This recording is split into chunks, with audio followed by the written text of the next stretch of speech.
నమస్కారం. ముందుగా అందరికీ మహాశివరాత్రి శుభాకాంక్షలు.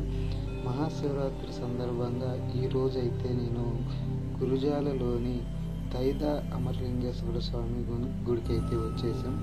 ముందుగా మనం గుడి ఎంట్రన్స్ చూసుకుంటే ఇక్కడ ఒక వేద మంత్రాల పాఠశాల అయితే కనపడుతుంది. ఇప్పుడు మీరు చూస్తుంది అయితే కృష్ణా నది, అటుపక్క తెలంగాణ, ఇటుపక్క ఆంధ్ర. ఇక్కడ నుండి అయితే మనం లోపలికి అయితే వెళ్ళాల్సిందిగా ఉంది.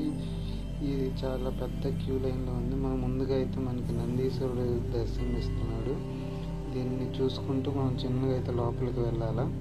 మనం లోపలికి వెళ్ళే ముందులైతే మన దైదా అమరలింగేశ్వర స్వామి గురించి అయితే తెలుసుకుందాం. దైదా అమరలింగేశ్వర స్వామి అయితే కృష్ణా నది ఒడ్డున ప్రకృతి సిద్ధమైన ఒక కొండ గృహలో అయితే కొలువై ఉన్నాడు. కొన్ని వందల సంవత్సరాల క్రితం శివుడు రూపంలో వేలాది భక్తులకు అయితే దర్శనము అందుకుంటున్నాడు.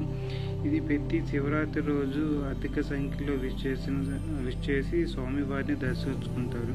కృష్ణా నదిలో స్థానాలు ఆచరించి తడి బట్టలతో బెలంలో 900 కిలోమీటర్లు అయితే నడిచి ఆ పుణ్య స్థలంలో భక్తులు అమరలింగేశ్వర స్వామిని అయితే దర్శించుకోవాల్సి వచ్చింది. ఈ దైదా అమరలింగేశ్వర క్షేత్రానికి అయితే మనం ఎలా చేరుకోవాలనుకుంటే, ఈ దైదా అమరలింగేశ్వర క్షేత్రం అయితే గుంటూరు జిల్లాలోని గురిజాల మండలం పులిపాడు సమీపంలో అయితే ఈ ఆలయం అయితే నిక్షిప్తమై ఉంది. ఈ అమరలింగేశ్వర స్వామి విగ్రహాన్ని అయితే పూర్వం అగస్త్య మహర్షి ప్రత్యక్షించారు. ఈ క్షేత్రం సమీపంలో ఒక బెలంలోని అగస్త్య మహర్షి తపస్సు కోసం ఉపయోగించారని ఇక్కడ వారు చెప్తున్నారు. ఆ తర్వాత 2019 నాటికి 120 సంవత్సరాల క్రితం పులిపాడు గ్రామస్తులైన కొండ రామయ్య, పోట్ల హనుమంతయ్య తదితరులు ఈ బెలం సమీపంలో పశువులు కాచుకుంటుండగా ఈ గృహ లోపల నుండి మనకి మంత్రాలు అయితే వినపడ్డాయంట. ఆ వినపడడం చూసి వాళ్ళకి భయంతో ఆ గృహ లోపలికి వెళ్ళి చూడటం అయితే జరిగింది. వారు ఆ శబ్దాన్ని వచ్చిన దిశగా వెళ్తుండగా బండరాళ్ళ మధ్యన ఈ గృహం అయితే కనపడిందంట. దీంతో గ్రామస్తుల సాయంతో అందరూ అయితే కలిసి లోపలికి వెళ్ళి చూడగా అక్కడ పూజలు జరిగినట్టుగాను వాళ్ళు నిర్ధారించుకున్న ఆనవాళ్ళు కనపడ్డాయంట. ఆ రోజు నుండి ఈ రోజు వరకు ఆ బెలంలో శివలింగేశ్వర శ్రీ అమరలింగేశ్వర స్వామిగా భక్తులు పూజలు అయితే అందుకుంటున్నాడంట ఆ పరమశివుడు. ఓం నమః శివాయ. కానీ శ్రీ అమరలింగేశ్వర స్వామిని దర్శించుకోవటం అయితే చాలా కష్టంతో కూడుకున్నది. ఇది బెలం లోపల 100 మీటర్ల దూరంలో కొలువైనందుకు వృద్ధులు కానీ మహిళలు కానీ చిన్నారులకి స్వామి దర్శనం ఇచ్చేందుకు ఇబ్బందులు అయితే పడుతూ ఉంటారు. బెలం లోపలికి వెళ్ళటానికి బయటికి రావటానికి వేరు మార్గాలు అయితే ఉన్నాయి. లోపల ఇరుకైన మార్గం అయితే ఉంటుంది. అక్కడక్కడ వంగి కూర్చొని వెళ్ళాల్సి అయితే ఉంటుంది. బెలం లోపలికి ప్రవేశించిన తర్వాత 500 కిలోమీటర్ల దూరంలో శ్రీ అమరలింగేశ్వర స్వామి అయితే కొలువైన ప్రాంతాన్ని చేరుకుంటాం. అక్కడ ఆ స్వామికి కృష్ణా నది నుంచి తీసుకొచ్చిన నీటితో అయితే అభిషేకం చేసి పూజలు అయితే చేస్తారు ఫ్రెండ్స్. ఆ తర్వాత మరో 500 మీటర్ల నడక సాగిస్తే బెలం బయటకైతే వచ్చేస్తారు. కానీ అక్కడ జనాలు అయితే మాట్లాడుకుంటుంది బెలం లోపల నడకదారుల్లో ఇతర మార్గాలు కూడా ఉన్నాయని అనుకుంటున్నారు. ఇతర మార్గాలు కనపడ్డాయని అవి శ్రీశైలముకి, కాశీకి, ఎత్తిపోతల జలపాతం, కొంత బెల్పాత ప్రాంతాలకు అయితే వెళ్ళే మార్గాలని ఇక్కడ ఉండేవారని చెప్తుంటారు. కానీ కొందరు ఈ మార్గంలో వెళ్ళి కనపడకుండా పోయారని కూడా చరిత్ర అయితే చెప్పుకుంటుంది. జనం నమ్మకం అయితే కోరికలు తీర్చి కొంగు బంగారంగా శ్రీ దైదా అమరలింగేశ్వర స్వామి అయితే దర్శనమిస్తారు అని భక్తుల విశ్వాసం. ప్రతి సోమవారం రోజున కృష్ణా నదిలో స్నానం చేసి తడి బట్టలతో ఆ లింగేశ్వర స్వామికి తాకి కృష్ణా జలాలతో అభిషేకించి ఆ రాత్రి పూట నిద్రిస్తారు ఫ్రెండ్స్. ఎలాంటి కోరికలైనా తీరుస్తారని భక్తుల నమ్మకంతో ఈ బెలం లోపల గర్భాలయం పైన అరటి చెట్టు ఉంటుంది. పిల్లలు లేని వారు అయితే అరటి చెట్టుకు ప్రదక్షిణలు చేసి ఉయ్యాలు కడితే సంతానం కలుగుతుందని అక్కడ ప్రజలైతే నమ్మకం. ఇక్కడ మనం చూడండి ఫ్రెండ్స్, ఈ కొండలు ఎంత పొడుగున్నాయో ఈ గృహ లోపల ఈ లైట్ సెట్టింగ్ అయితే జనాలు అయితే చాలామంది ఉన్నారు. మనకైతే వెళ్ళటానికి కొద్దిగా టైం పడుతుంది, కానీ మనం నిదానంగా అయితే వెళ్దాం. చూడండి లైట్లు అయితే ఎట్లా డెకరేట్ చేస్తారు, చూడటానికి అయితే చాలా అందంగా అయితే ఉంది. ఆ కొండలు విరిగి పడుతున్నట్టు మనకైతే ఆశ్చర్యంగా ఉంది. మన గవర్నమెంట్ అయితే చాలా వెసులుబాటు అయితే కలిగించిన. లోపల అయితే ఏసీ, లైట్గా ఏసీ ఉంటుంది, ఫ్యాన్లు ఉంటుంది, ఊపిరాడటానికి అయితే మనకి చాలా వెసులుబాటుగా అయితే ఉంటుంది ఫ్రెండ్స్. కానీ లోపల చూడటానికి అయితే చాలా బాగుంటుంది ఫ్రెండ్స్. మీరు కూడా అయితే ఒకసారి వచ్చి అయితే విజిట్ చేయాల్సిన ప్రాంతం ఇది. శ్రీ దైద అమరలింగేశ్వర 200 ఏళ్ల క్రితం జరిగిన ఈ గృహను కనుక్కోవడం అంటే సామాన్య విషయం అయితే కాదు.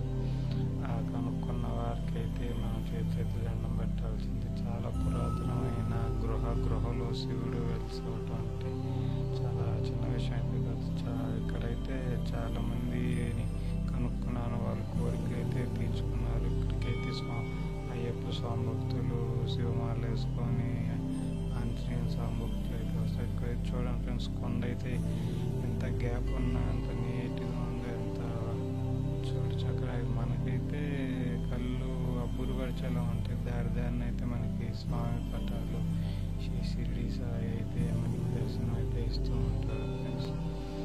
కానీ ఇక్కడికి రావటం అనేది మన అదృష్టం.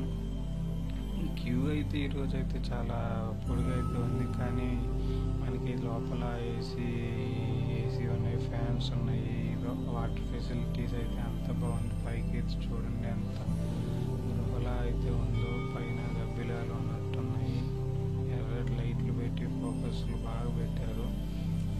మహాశివరాత్రి కదా, ఆ మాత్రం పెడతారులే.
చూసుకుంటే అయితే బయటికి వెళ్ళేదారు ఫ్రెండ్స్. ఇక్కడైతే మనం చాలా వంగి కిందకి మోకాలతో పాక్కుంటూ వెళ్ళాల్సి అయితే వస్తుంది. చూడండి, నా ముందైతే పోలీసులు వెళ్తున్నారు, పిల్లలు వెళ్తున్నారు.